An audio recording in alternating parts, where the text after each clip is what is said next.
to answer that question very simply, I would say that as long as there are nuclear weapons existing, there is always the chance of a nuclear war through three possible ways. Number one, deliberate use. Number two, accidents, and we've seen that there have been many of those. And the third could be miscalculation, where the two sides are not really planning to go to war with each other or even use nuclear weapons, but end up in a situation where they're almost through miscalculation using nuclear weapons. So for all of those three reasons, I would say that in a theoretical sense, the possibility of a nuclear war still exists today. But I would also add that today there is a particular concern of all three of those issues coming to pass, because we have seen a great deterioration in the relationship among the nuclear weapon states, both the official, the P5, the permanent five, the nuclear five, as they're recognized by the Nuclear Non-Proliferation Treaty, as well as those which are outside of the treaty. And in the past, while nuclear weapons were expected to reduce tensions between these countries, unfortunately, nuclear weapons today are actually increasing the tensions between these countries. So there's a great concern that deliberate or certainly accidental or even use through miscalculation is a growing, unfortunately, rather than a receding possibility. Also because of the fact that many of the treaties which had underpinned this relationship, particularly between the US and Russia, have now disappeared.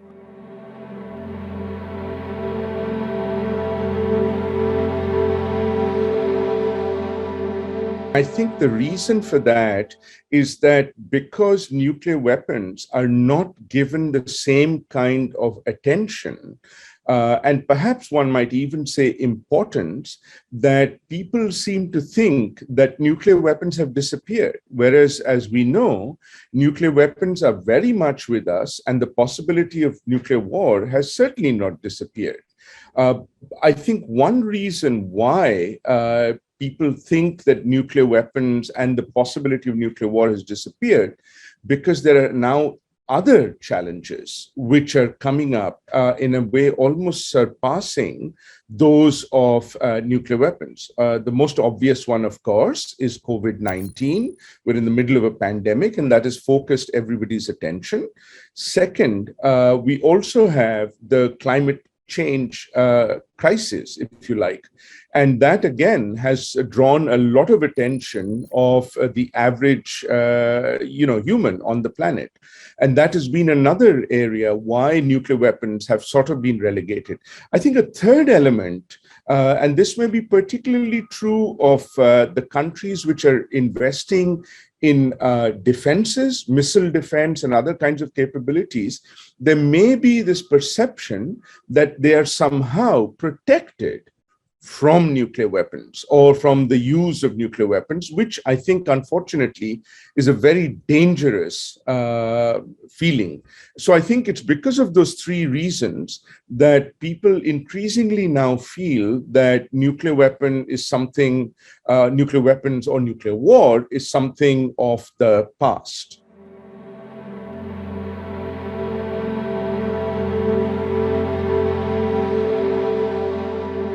It's a very important and relevant question even today. If you take those three criteria that I said of deliberate use, miscalculation, or accidents, all three of those also exist in the case of the India-Pakistan context. There has certainly been talk and thinking of deliberate use as well, although India does possess or profess a no first use policy. But Pakistan certainly is likely to have an early use and a very deliberate use in cases, in certain circumstances. Second, we know that there have been instances of miscalculation, and these have very often come from the role of terrorist groups, particularly those emanating from Pakistan. For example, the attack in Mumbai in 2008 almost led to a nuclear confrontation between these two countries. And third, for a similar reason, we simply cannot rule out the possibility of there also being nuclear accidents on both sides. We know that there have been nuclear accidents in the United States, presumably also in the Soviet Union and the Russian Federation. And the same is also not unlikely in the India-Pakistan context. If there is a nuclear confrontation, it was likely not to remain limited to India and Pakistan for a number of reasons. First of all, even scientists have done some studies to show that even if there is a limited exchange of nuclear weapons between India and Pakistan, say about 50 or 100 weapons used on each side, it will have a very direct impact on the climate, and may also contribute to some form of nuclear winter, even though it's a very limited use of nuclear weapons. But the second is that, it's very inconceivable to see, given the China-Pakistan relationship, and in some ways the growing India-US relationship, that this may not in some ways escalate into other powers getting involved as well. Because in many ways, India-Pakistan, although may seem like a classic dyad, nuclear dyad, is in fact much, much more complex and complicated. So it will have a global impact, both in physical terms, but also in terms of security and geopolitics, of course.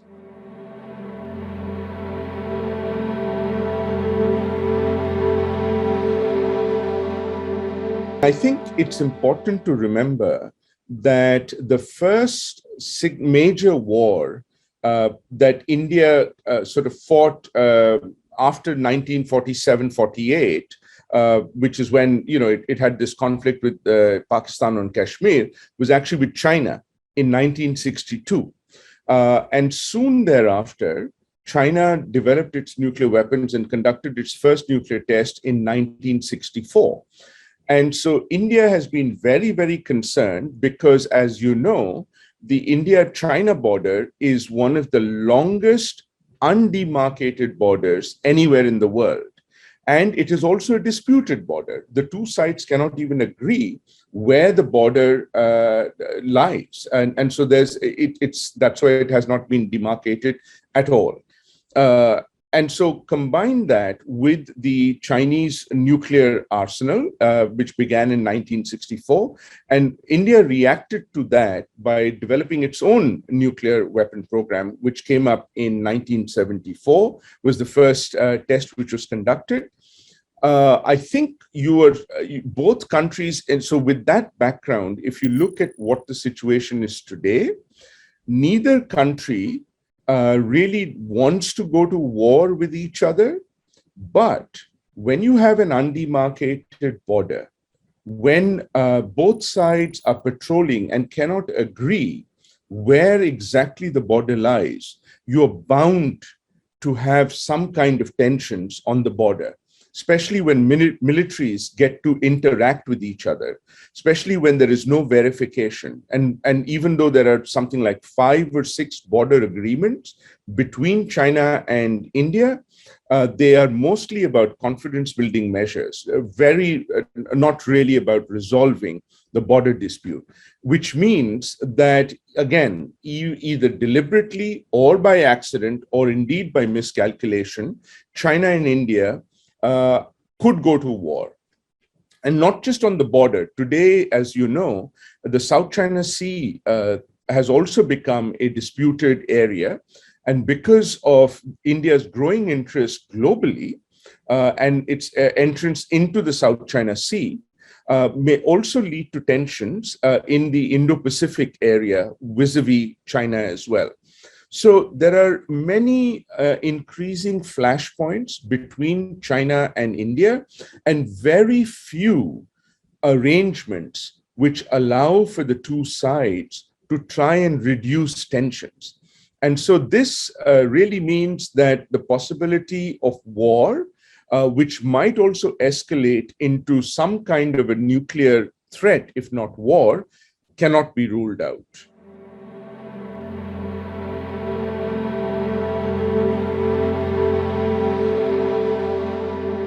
I think that's an important point to bring up and to recognize that as even before the Cold War ended, the classic nuclear dyad had become something of a nuclear triad. For example, when the United States opened up to China in the 1970s, ironically at the behest of the Soviet Union, it led to China also perhaps targeting some of Soviet Union during the Cold War already, as well as the United States, but with a very limited capacity because its own nuclear arsenal was relatively small. But since the end of the Cold War, it is quite clear that China was going to invariably build up its nuclear weapon capability, not necessarily in terms of quantity, but in terms of quality, before it then actually started to proliferate even more vertically. And we have seen that China, as its economy has grown and as its global interests have grown, has also led to the development of its arsenal into a far more sophisticated and a much bigger size of arsenal. And as you may well have seen, it's not just the numbers that matter, but also how China is planning to deploy these weapons and indeed to use them. And we have seen recently how China has now started to build many, many more silos, missile-capable silos. And it's not quite clear what exactly their purpose is, but it clearly shows that China is now going to be perhaps very clearly, even with limited numbers, the number 3 nuclear weapon country in the world, with the potential of rapidly developing and accelerating up to become either number 2 as well. And which means that it is very important for us who are concerned about these issues to think about bringing China into the conversation and the discussion about arms control, non-proliferation, and disarmament. China has the only country in the P5 which has remained almost entirely out of any kind of arms control agreement. And even today, it remains the only country among the P5 which remains outside of the arms control agreement of any sort. So in that context, I think it would be very important for all of us to recognize that we are no longer in a dyad situation, that we are at the very least in a triad or even in a multipolar situation, and that China is a very, very important actor. So irrespective of numbers, the conversation needs to start to include China sooner rather than later.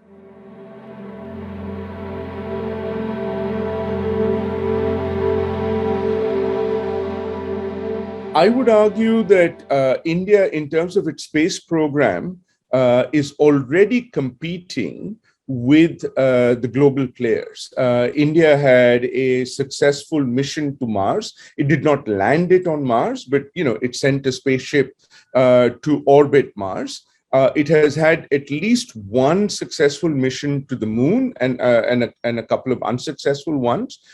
So in terms of the civilian part of space, I would argue that India has now established itself as a very important and significant player. Also because in many ways, it is also economic to use the Indian launch capabilities, which it has been able to develop. On the military side, I would also argue that India is making sure that it keeps up its capabilities even in the space sector. And there are two aspects to this that we need to talk about. Number one is what we would call the militarization of space, which is where you really use satellites and other space-based assets to carry out conventional or perhaps even nuclear exchanges on the Earth. The second is weaponization of space, which is actually the ability to use weapons in the realm of space. And there, India has already started to build up its certainly anti-satellite capability. And if I'm not mistaken, India is only the fourth country in the world which has developed that capability, along with the United States, China, Russia, and India now have that capability. And they carried out a test, which, very recently, of a low Earth orbit satellite to show and prove that could be done as well. India, in some ways, is very much like Russia and China, that it does not necessarily want to see the weaponization of space, but it was not wanting to be left out if the weaponization of space becomes inevitable. So that's why they're very keen to build up the development and the capability, the research and development, to give them that option.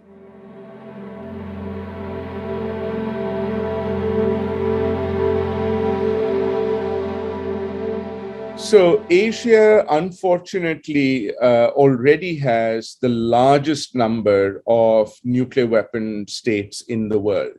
If you start from the extreme west, you've got Israel, you've got Pakistan, India, China.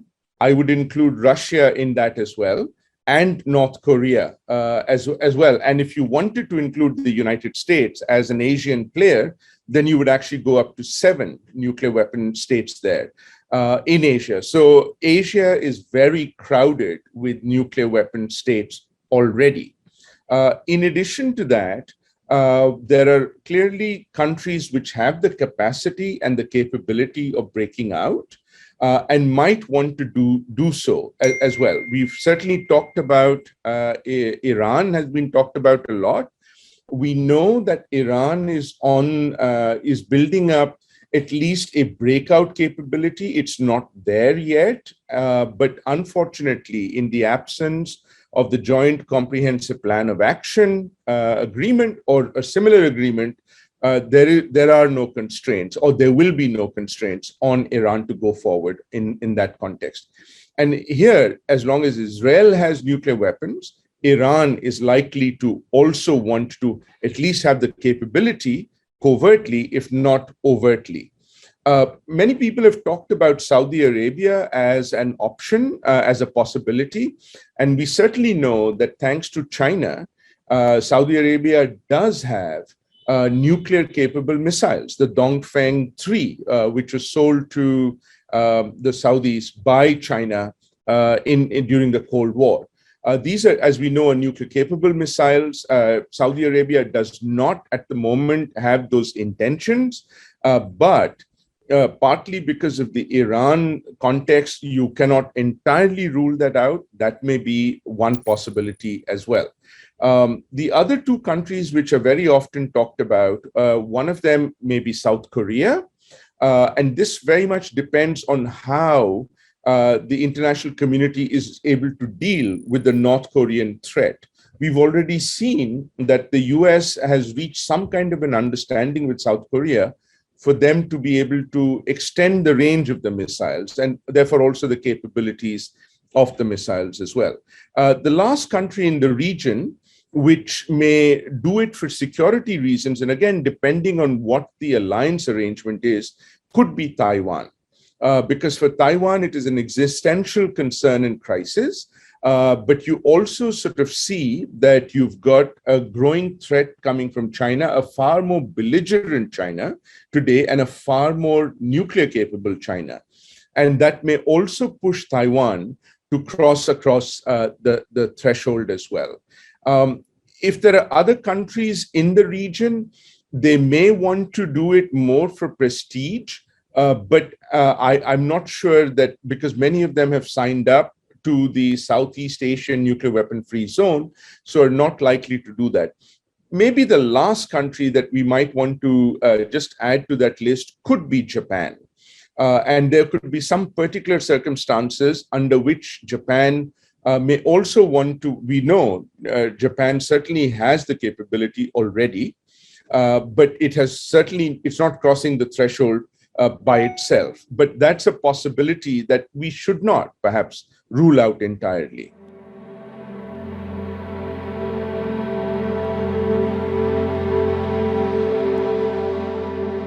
I think we tend to give nuclear weapons a very magical powers that in some ways they alone are responsible for the long peace. They alone are responsible for there being no great power competition during the Cold War or after the end of the Second World War. I think that's a big mistake that a lot of strategists make.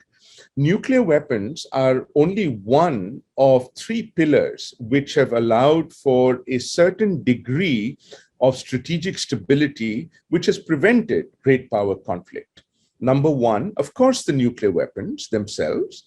Number two, the doctrines to determine how the nuclear weapons are going to be used, right? So if you have a more aggressive doctrine where your nuclear weapons are going to be used in increasing circumstances, then you actually reduce stability and increase the chance of nuclear war. But if you believe in what Bernard Brodie said, that nuclear weapons can only be used against nuclear weapons, and then if you go back to the Reagan-Gorbachev, wisdom that a nuclear war can never be won and therefore should never be fought, that kind of doctrine, that kind of understanding is very important. So that's the second element. The third element is that there are a whole range of institutions which have also facilitated great power conversation and indeed diplomatic confrontation. So at the height of the Cold War, you had, for example, on the one hand, NATO, but you also had the Warsaw Pact. And you had an understanding and discussions between these two blocs. You also had the UN Security Council, which is where all the nuclear weapon states were there and were able to try and at least address their differences. So, for example, the classic image we see of Premier Khrushchev banging on the podium is better than Premier Khrushchev throwing missiles at the United States. So that's another important element. All of this to say that it is possible for us to think of a world without nuclear weapons, but it needs to be dependent on building up institutions which can address great power tensions. And there we have seen, unfortunately, a shrinking of these kind of arrangements rather than a strengthening or a deepening of those kinds of arrangements. Second, many nuclear weapon countries are outside of these arrangements. India, for example, is a good instance of that. So perhaps it is time to incorporate India and maybe one or two others into the arrangements that we have at the moment to allow for that kind of understanding between nuclear weapon states as well. The other kinds of challenges goes back to a question you asked right in the beginning. Why is it that nuclear weapons don't have the same importance today, or why people think or have forgotten about nuclear weapons? Is because there are now other challenges that we are facing. Climate change is the best example of that. And of course, we've also got now the bio challenges coming through, where COVID-19 is a very good example of that as well. And this may in some ways lead to a growing devaluation of nuclear weapons, which may also push somebody towards thinking about a world without nuclear weapons. Last but not the least is a very unfortunate situation that, in fact, if we actually see a nuclear weapon use, that would be perhaps, depending on where it happens and how it happens, may be very unfortunate, but I think would be a very good wake-up call to say that, look, we really need to move towards a world without nuclear weapons, because even today, the World Economic Forum has listed weapons of mass destruction as the most impactful sort of threat that the world faces as well. So we need to move to a world without nuclear weapons while ensuring that we can preserve it at the same level of strategic stability and security that exists at the moment.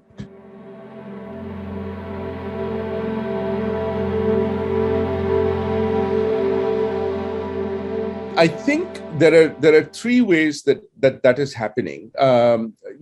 First of all, you have the formal arrangements like the Nuclear Non-Proliferation Treaty, but the Nuclear Non-Proliferation Treaty only works if all the three pillars are equally respected, which is peaceful uses, non-proliferation, and disarmament. You cannot expect one leg, non-proliferation, to be given more emphasis than the other two legs, because then it will become very unsteady, unstable, just like a three-legged stool.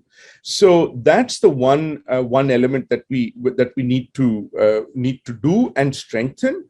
But we've also seen that treaties themselves have reached some kind of a limit, which is why, for example, now you have a whole group of other non-nuclear weapon states coming together and creating the Treaty on the Prohibition of Nuclear Weapons, simply to say that, look, the NPT, as far as they're concerned, is not working. And they want something else to move towards a world without nuclear weapons. So that's number one. Second, as you know, there have been lots and lots of informal and ad hoc arrangements, which have also been structured and developed to try and prevent more countries from developing nuclear weapon capability. I'm thinking, for example, of the Wassenaar Group, or the Nuclear Suppliers Group, or the Missile Technology Control Regime, just to mention a few of them. Now, these had succeeded in the past, but now we're starting to see countries starting to indigenize their own capability. North Korea is a very good example. And unfortunately, we're also seeing these proliferation networks, which exist outside of the NSG or the MTCR or these other arrangements. And so this brings me to the third element, leadership. And here I think it's really important, both for leaders of countries, but also non-governmental actors. And here, certainly the role of the Luxembourg Forum and others has been really, really important in making sure that we keep engaged with this issue for three purposes. Number one, to reduce the possibility of nuclear war, because as we discussed, it already exists. Number two, to prevent further proliferation, exactly as you were asking. And third, and this is obviously a long way down the road, is to try and work towards a world without nuclear weapons. And there, as we have seen, leadership can make all the difference in the world.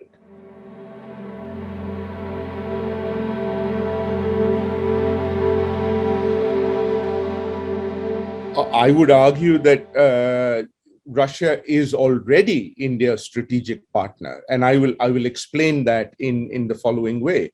You may be aware that this year, and in fact, literally this month, India celebrated the 50th anniversary of the Indo-Soviet and Indo-Russian Treaty of Friendship, which is a very important treaty, and in fact, the only one of its kind that India has signed with any country, where there is a very particular article which talks about the two countries coming to the assistance of each other in the case of a conflict.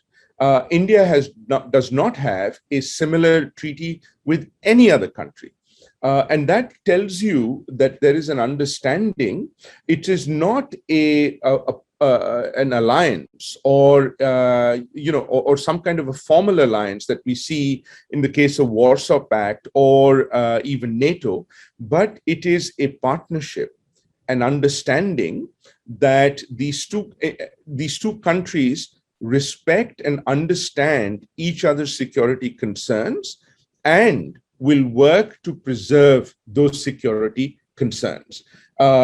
In India's ambassador to Russia in Moscow, Venkatesh Verma is in fact on record to say that what this treaty has done is to provide India the strategic autonomy, which has been very, very crucial for India to develop some of its own capabilities, which other countries were not necessarily willing to provide.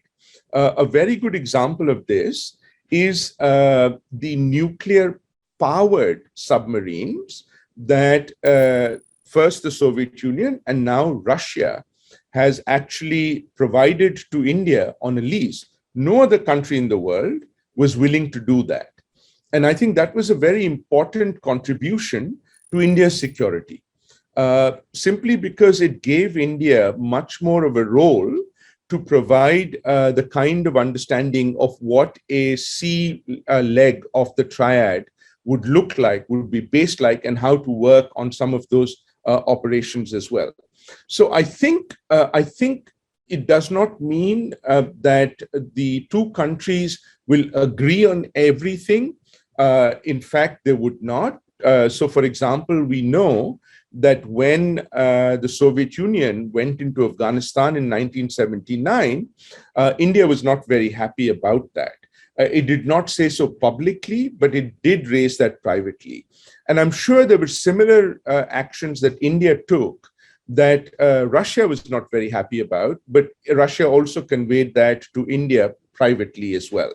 So I think there is much more of a convergence of interests, much more of a genuine partnership between Russia and India than there is, for example, between India and China. And I think this partnership will likely grow and could grow much further. But I think some of the hesitation is also on the part of Russia. And I'll just give you one example of that. There was, for example, a discussion of a joint production of the fifth generation of fighter aircraft. And this would have meant that the Russians would be providing the designs to the Indians, who would be bankrolling or funding some of that development as well. And unfortunately, that did not come through in that context. But we have seen, for example, similar partnerships of benefit to both the countries. A very good example of that is the BrahMos cruise missile, which is a less than 500 kilometers missile, but very, very capable supersonic missile, which both countries have developed jointly. So you can see much, much more of the two countries supporting each other, even in the security context, not just in hardware, but also, for example, in the Security Council, as well as in other fora where, Russia has been very, very supportive of the Indian concerns, both vis-a-vis Pakistan, but also vis-a-vis China.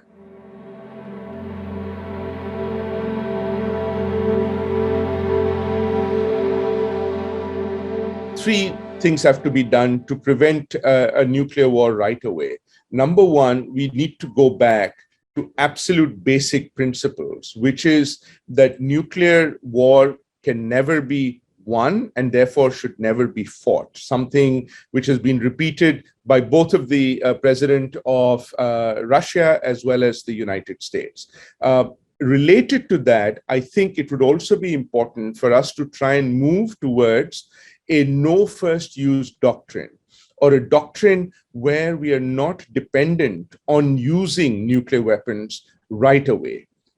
Number two, I think we also need to be carrying on with dialogue and making sure that we have the building blocks, the arrangements and the treaties which prevent this kind of miscalculation or even deliberate use, indeed even accidents, which means greater cooperation, cooperative monitoring, confidence building measures, and a whole range of things that were actually being done at the end of the Cold War and unfortunately have not been done at the moment.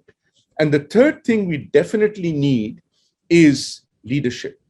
And here we have seen, in contrast to the previous US president, at least this president taking up that charge and starting very well, I think, with Russia and the Russian president, Putin, in this dialogue and taking it forward. I think that leadership needs to be sustained both within the government and the establishment, but also outside by forums like the Luxembourg Forum and others as well, to make sure that even when the formal channels are blocked, informal discussions, negotiations, and dialogue continues, so that we can prevent the possibility of spilling into nuclear war.